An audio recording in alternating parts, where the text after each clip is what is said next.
Oh, boy. Time now for some fun. Time now for some Freeview film recommendations. Half a dozen are coming your way. It's your me, Paul Ross, but the main man himself, our Van Friday, Van Connor, with some cracking films for us this weekend, all on Freeview, all to give you a breather of respite from the tension of the FA Cup and Derby Day. Good morning, Van. Are you a gambling man yourself, Van? Do you have a flutter on the Derby and the Grand National? Do you know what? The Grand National was basically the only sporting event that my family really gambled on growing up. It was a very weird thing. I have a Muslim dad who was really anti-gambling, but for some reason the Grand National was okay. It's kind of enshrined apart from normal gambling. It's almost compulsory to have a bet on the Grand National and to decide which side you support in the Oxford-Cambridge boat race, even if none of us have really pretty much been to either of those universities. Anyway, let's start with your big recommendation. I think it's a cracking film, this one. It's your first recommendation. It's on tonight for Friday, on Freeview. Tell us about It Follows. Yes, It Follows from 2015. Writer-director David Robert Mitchell. I think this was his first biggie. And this is, you could synopsize this as what if The Terminator, but Arnold Schwarzenegger was a sexually transmitted disease, because that's basically the plot of this movie. The idea is it's like a supernatural curse that is transmitted through sex between teenagers, so they literally pass this curse along ring style to one another through premarital teen dancing sex. the horizontal member, all that stuff. Yes, exactly. I mean, it's an abstinence ad like no other, and it introduced Micah Monroe, screen queen Micah Monroe of the 2010s to us all. She'd go on to star in The Guest shortly after this with Dan Stevens as well, and it's a blinder. It very much cements the sort of A24 style of that kind of that visionary sort of auteur kind of a look, that very shy sub-Shyamalan kind of aesthetic with the strobing and the synth powered score. It's an absolute banger. I've got a clip for you. They say we had to go with a trailer clip for this because it's not really a dialogue driven film. It's more about the sort of visual terror.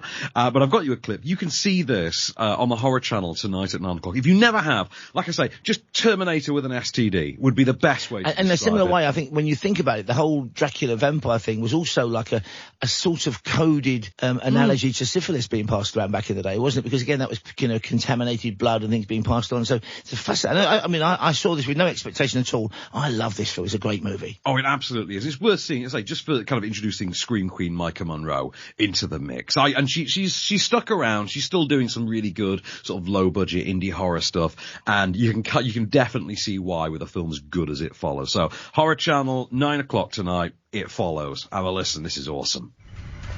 Jay, you awake? You're not going to believe me, and I need you to remember what I'm saying. This thing, it's going to follow you. Somebody gave it to me, and I passed it to you. Wherever you are, it's somewhere walking straight for you. All you can do is pass it along to someone else. Oh, dear me. I mean, it's a cracking notion of this. And again, it reminds me, without being too pretentious, of a Max Offel's film, O-P-H-U-L-S, called La Ronde, which I think, again, a similar thing where, again, it's meant to be, kind of STD, is passed around from people, and you get to see all different social strata. This is a cracking horror film, though, folks. Once again, Horror Channel tonight, at the slightly early time, you might think at 9 o'clock, but we're all grown ups here, and I've gone for, well, I mentioned this next film, right, to my top producer this morning, Stuart Armour. He's playing an absolute blinder, it says here on the script he's written for me. We've had great fun together. And I said to him, because, he's seen some great films. You've helped him out. You've gotten tickets to the odd preview and stuff. I said, have you seen Goodfellas? He said, I did. He said, I couldn't stay with it. I thought, what? He said, I got to the wedding scene and I bailed out. I said, what? He was confusing it with The Godfather. So he's seen neither The Godfather nor Goodfellas. He's got two great treats in store, has he not? Because Goodfellas, it's my recommendation. It's on BBC 3 tonight, which I always mention. BBC 3 tonight, 10 o'clock. I think it's Martin Scorsese's finest gangster film. I know there's competition, but I think it's his best gangster film because it's unsentimental, brutal. And while Casino's great and all of his films are great, there's something about this one, about the brutality and the honesty. I mean, there's no sense in which he glorifies the gangster. There's Joe Pesci's character, for example, you wouldn't want to spend more than 30 seconds with in any social context with you. Ray Liotta's best film as well. De Niro's fantastic. And the fact that De Niro is almost overshadowed by Pesci and Liotta, I think, says a lot. It's also got one of the best beat-down scenes ever when the girl he's going to marry is this chap tries it on with her and he turns up and just basically beats the daylights out of this guy in front of the bride-to-be, which you can imagine goes down rather well on the kind of marital stakes on that front. So it's a classic. I mean, there's not a lot we can say about it apart from the fact it is the rise and fall and sort of half rise again of a good fella. I know the book it's based on a true story, this, folks, and basically it's a guy who ends up turning kind of state's evidence against the mob. But that book's called Wise Guys. And of course, by the time the film was made, there was a TV series called Wise Guys. So somebody came up with Goodfellas. I still wish, part of me wishes it had actually been called Wise Guys, because I've never heard them, apart from this film, I've never heard them called Goodfellas in any other context, because they're not, are they? No, but it is, it's one of the, like, we now, I mean, the entire pizza brand now is just associated with this movie. The weirdest thing about Goodfellas to me now is just knowing, as an adult, obviously as a child at the time, like, I was really into Home Alone. Yeah. And now as an adult, knowing that Joe Pesci did Home Alone and Goodfellas in the same year is absolutely deranged. Yeah. And I think it's up there with Raging Bull as his best performances. I mean, he's a remarkable actor. Oh, yeah. And of course, then suddenly he's making My Cousin Vinny, which again is a kind of, it's almost a combination of Home Alone and Goodfellas. So we've got the trailer for you. For those who don't know, of course, I'm sure you do, it's about a young guy, all his life he wanted to be a gangster. Even that line is a meditation or a kind of variation on the opening line of The Godfather, all my life I wanted to be an American. It's a cracking film. Great soundtrack. He always manages to work in a Rolling Stones classic, does he not, Scorsese? I think it's Gimme Shelter on this one. It's a great film. It's a kind of one always Gimme Shelter. But it's always one of the best. This is one of the best mob films of all time. And again, he doesn't glorify it or glamorise it, but boy, is it a thrill ride when you're involved in it. 10 o'clock tonight, BBC 3, Goodfellas. Here's the trailer. As far back as I can remember, I always wanted to be a gangster. Hey, Mom, what do you think? You look like a gangster. By the time I grew up, there was $30 billion a year in cargo moving through Idlewild Airport. And believe me, we tried to steal every bit of it. What do you do? I'm in construction. He's not Jewish. Mazel tov. For most of the guys, killing's got to be accepted. Hey, Henry, here's an arm. Very funny, guys. Here's a leg. There's a wing. What do you like, the leg or the wing?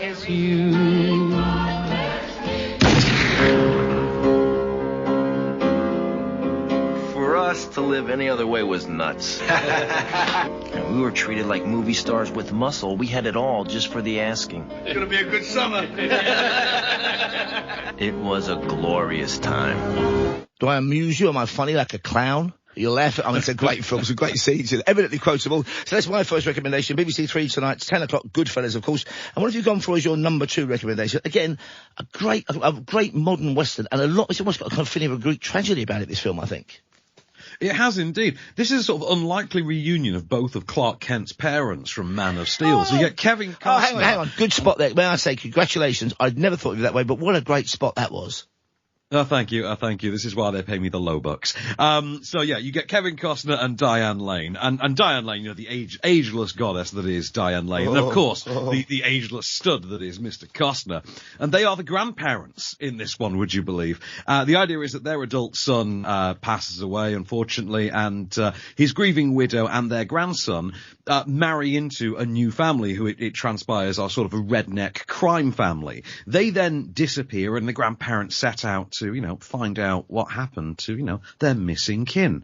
It's an absolutely blinding film. It's called Let Him Go. It's from the brilliantly named writer-director Thomas Bazooka, who previous to this had directed, and this is where it gets really odd, The Family Stone from 2005. Oh, right, yeah. And Monte Carlo from 2011, starring Selena Gomez and Katie Cassidy and Leighton Meester. So a really bizarre filmography under the man. And then he comes out with this sort of sub-justified kind of redneck crime thriller, but absolutely, it's harrowingly violent. Yeah. It really goes to some dark, twisted places.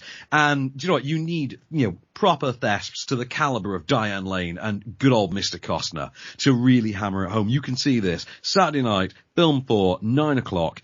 I strongly recommend that you do. I think this thing is an absolute blinder. You seem to be as big a fan as I am, which film. I can absolutely... Yeah. You've got refined taste, Mr. Ross. I'll leave you with a clip. These are the grandparents rolling into town and, well, clearly stirring up trouble with even the most minor of innocuous inquiries. And can I just say as well, the matriarch of the crime family is played, maniacal matriarch, played by Leslie Manville, a brilliant British actress who's scored it big in Hollywood now. She is fantastic in this, and the whole film has got that kind of horrible tension from the very beginning.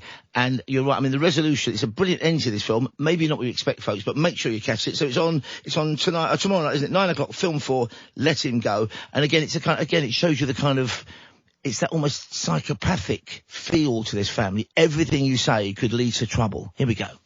George, didn't Lorna say? Sure you don't want Gladstone? Gladstone? North Dakota? just the other side of the line. It's not like they got work there either, no good work anyway, but they got a wee boy or two. Well, maybe we should give there a try.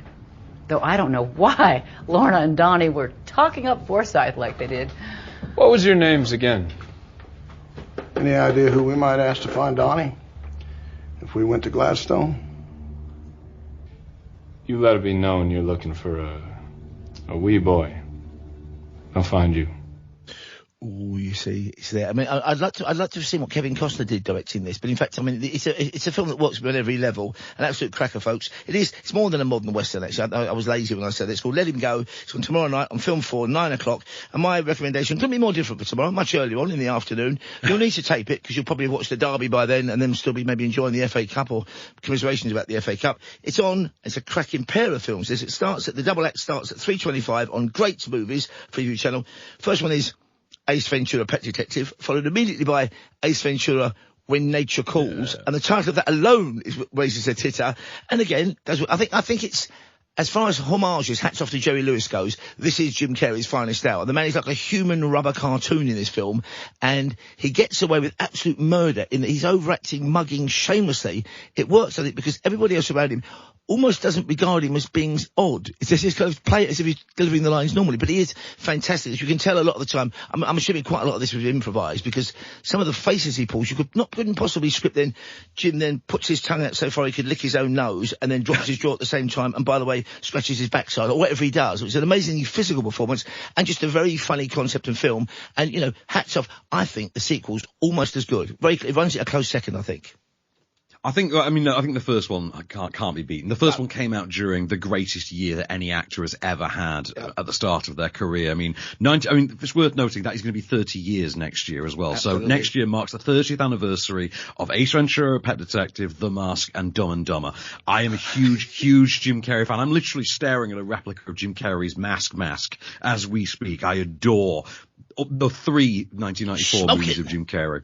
Absolutely. Yeah, when I was 11 years old, all I wanted in the world was to be Jim Carrey. So that's why my face is as elasticated as it is. A lot of practice. 3:25 tomorrow afternoon on Great Movies, followed immediately by the sequel, When Nature Calls. It's Ace Ventura, Pet Detective. Alrighty.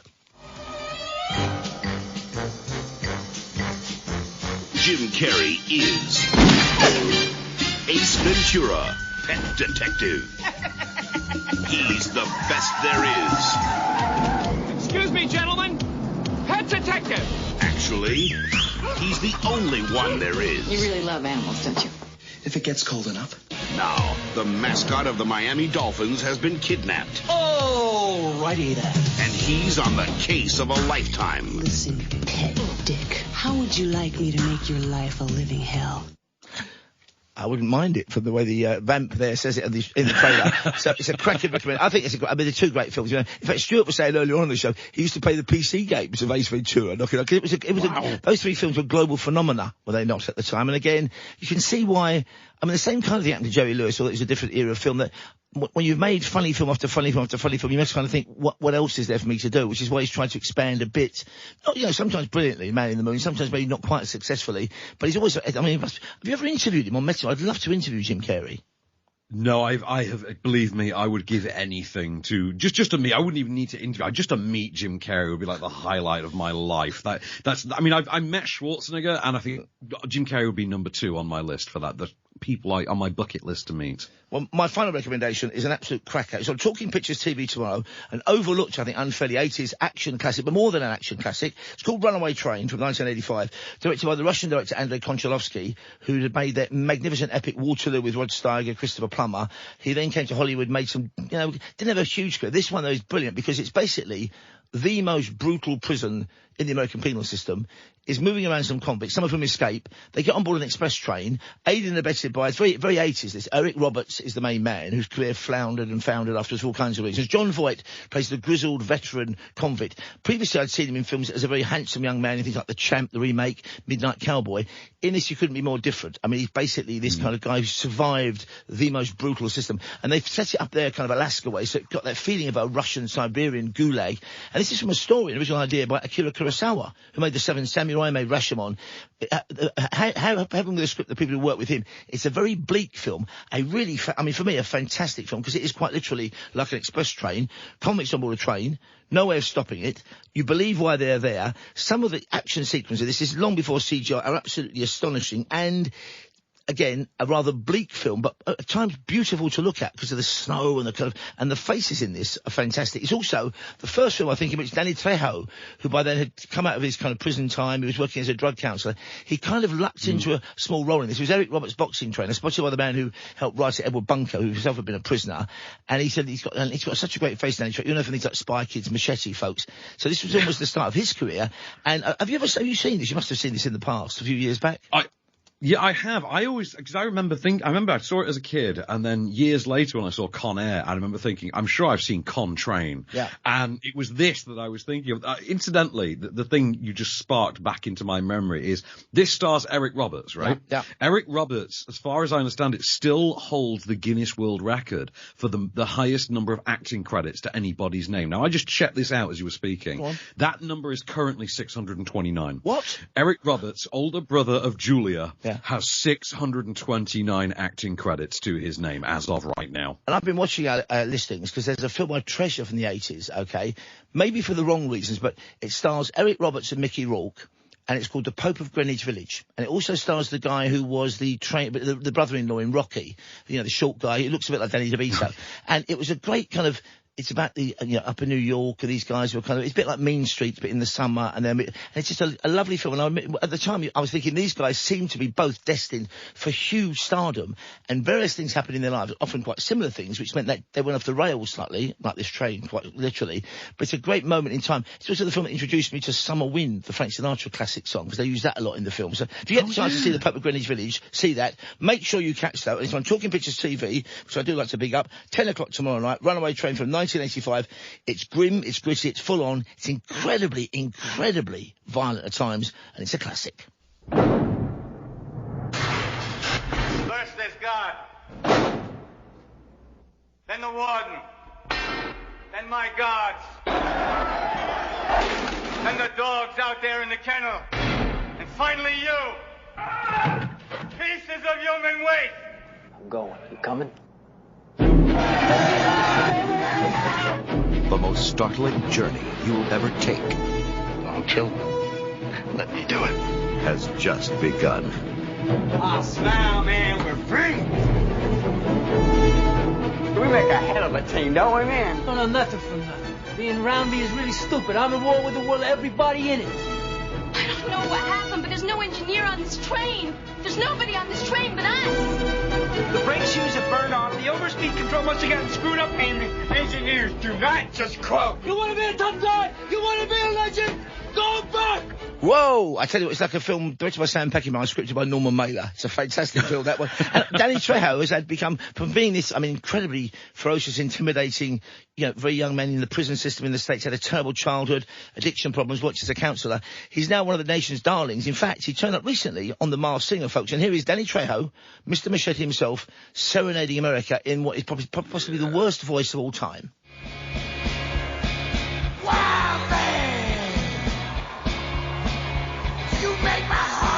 And I think Nicole Schertzing on the judging, he was a raccoon, of course he was. She said, is it Danny DeVito? And you can actually hear Danny Trejo laughing under the costume because he's 6'4". Danny DeVito not quite as high. Anyway, that's my recommendation. Worth seeing. It's a great film, Runaway Train. And your final recommendation for us, another absolute classic film you found this week, Ben. Yeah, I'm a huge fan of this series. I'll even make apologies for the second installment, which I know has its detractors.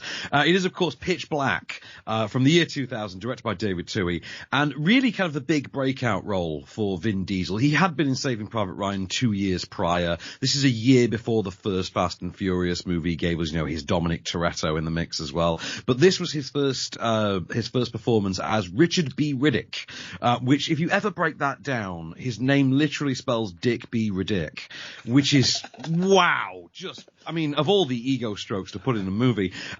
He is the space convict who has been in a prison almost entirely in the dark and has had, like, experimental surgery on his eyes so that he can literally see in the dark. And he happens to be on a ship in cryo storage that crashes on a desert planet that's about to enter a prolonged eclipse. An eclipse that's going to last, months.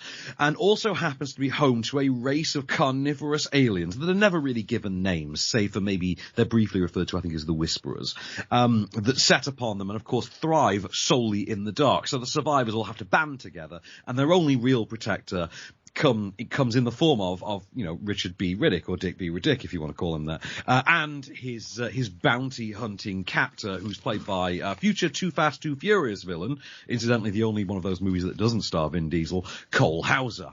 So I've got a clip for you. This is on Sunday night, ITV4 at 10 o'clock. There are 2 sequels to this as of right now. There's The Chronicles of Riddick from 2004, and then there is, I think, simply Riddick from 2012 or 2013. We are getting a 4th one called Riddick Furia that is apparently coming down the pipe.